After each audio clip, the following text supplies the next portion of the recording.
glacier almost every other weekend, and I didn't even know this was here. So kudos for everyone that finally made it.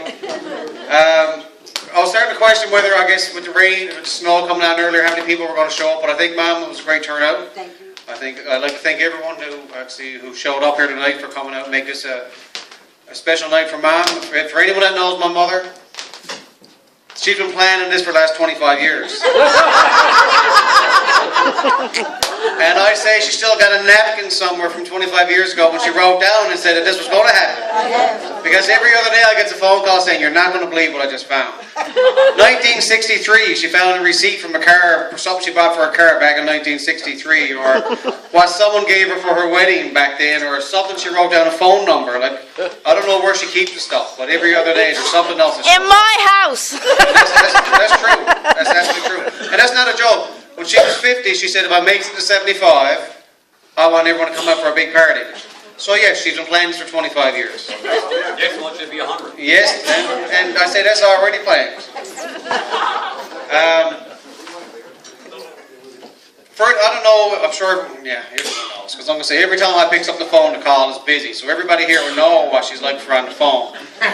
So you know that next week she's getting on this Thelma and Louise trip, I call it. She's jumping on a plane, going to New York, hanging out for a few days, jumping in the car, driving to Florida. I'm telling you all now, so next week, 2 weeks' time, CNN, you're going to read it. Something happened between these two individuals on the highway. Some banks will get robbed. Something's going to happen, I'm telling you. You know, it's going to be the first time in all these years she won't be home for Christmas, so something eventful will kind of happen. Never come back married.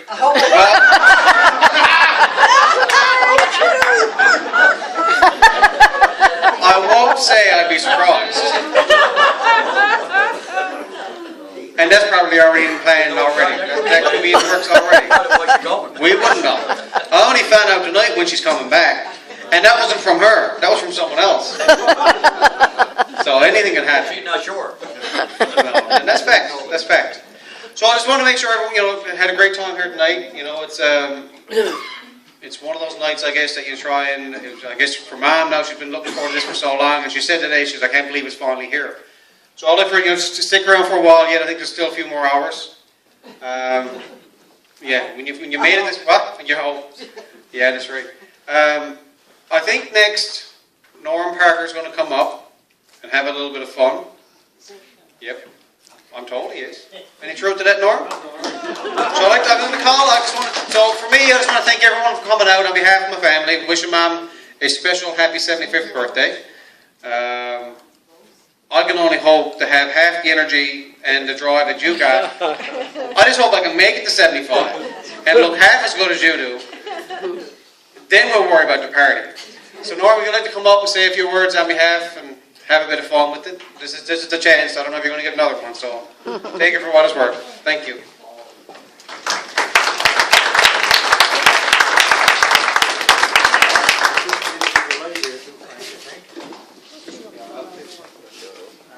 Okay. Everybody hear me down there?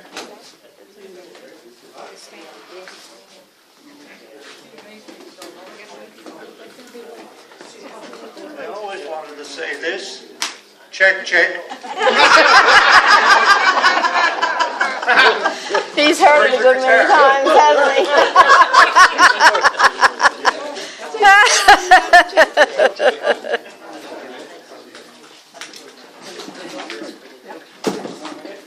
Okay, ladies and gentlemen, can you hear me? No. Turn it up. Check. Check.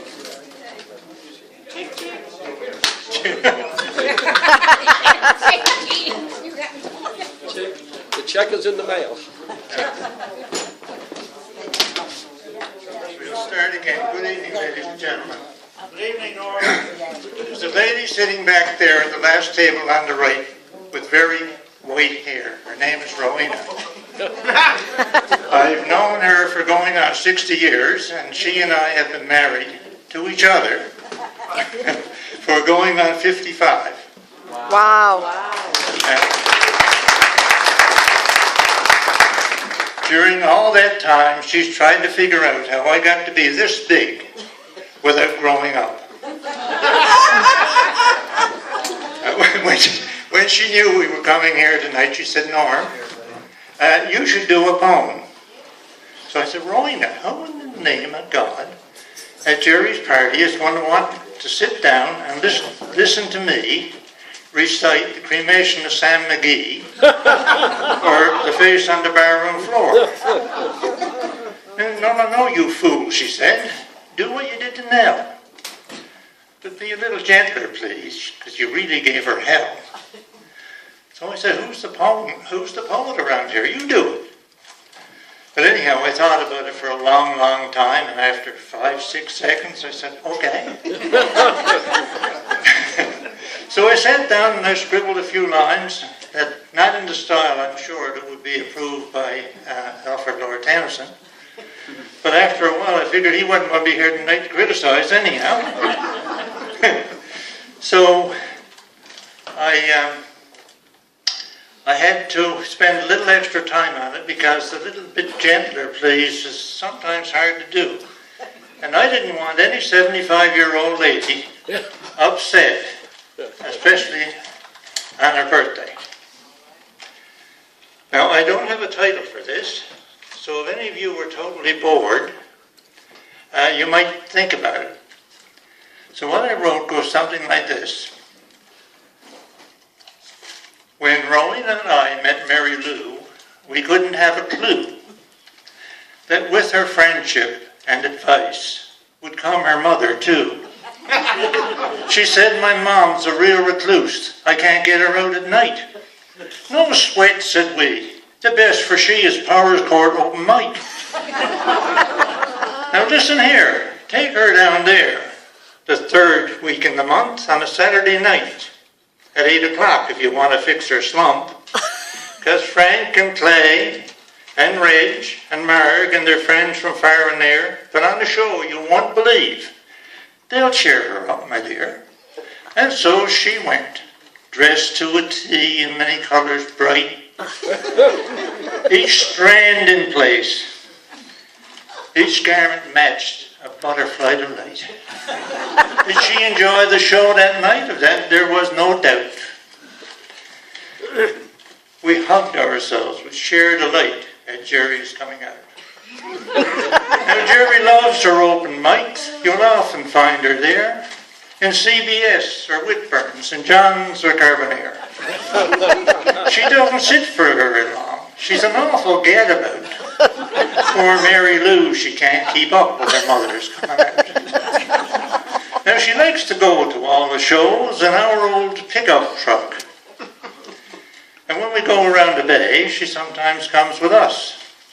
She sits out back amidst the truck and rules, calm and serene.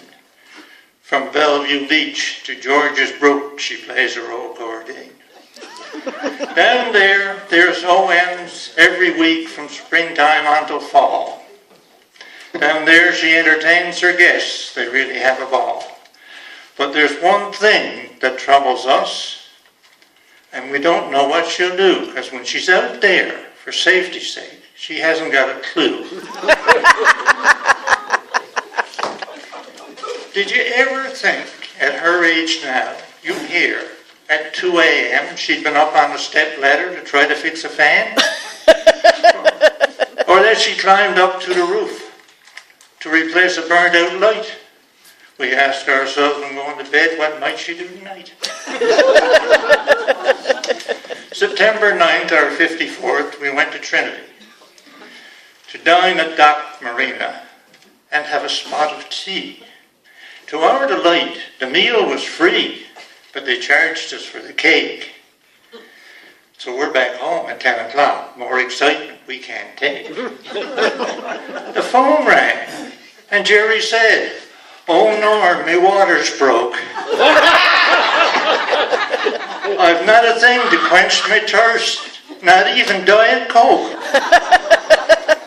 What can I do to get fixed up? Oh, Plumber, I don't know." Says I, Dwayne, she's stuck again. We really got to go. Now, it took no time to fix the pump. The water, it did squirt. Like Niagara Falls, it gushed and soaked my Eddie Bauer shirt.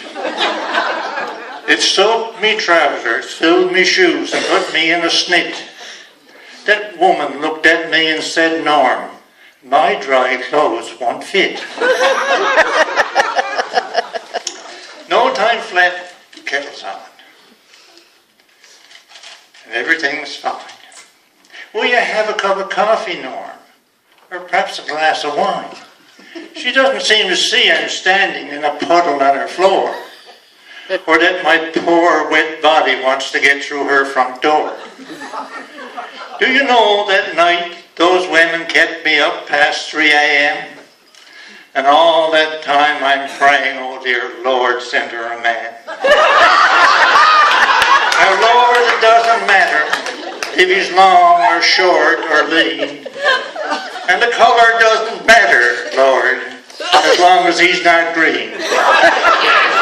But send her one, not all used up, who loves the music sing. Now there's much more that I could tell, but the end is now in sight, because we're here to bring her cheer and share her special night. Let's hope that she so long will live in health to enjoy many more, and that we'll be here to toast our friend long after her fourscore. Ladies and gentlemen, I would appreciate it if you'd raise your glasses, please. And drink a toast to Jerry Randall Hogan. Long may her big jib draw.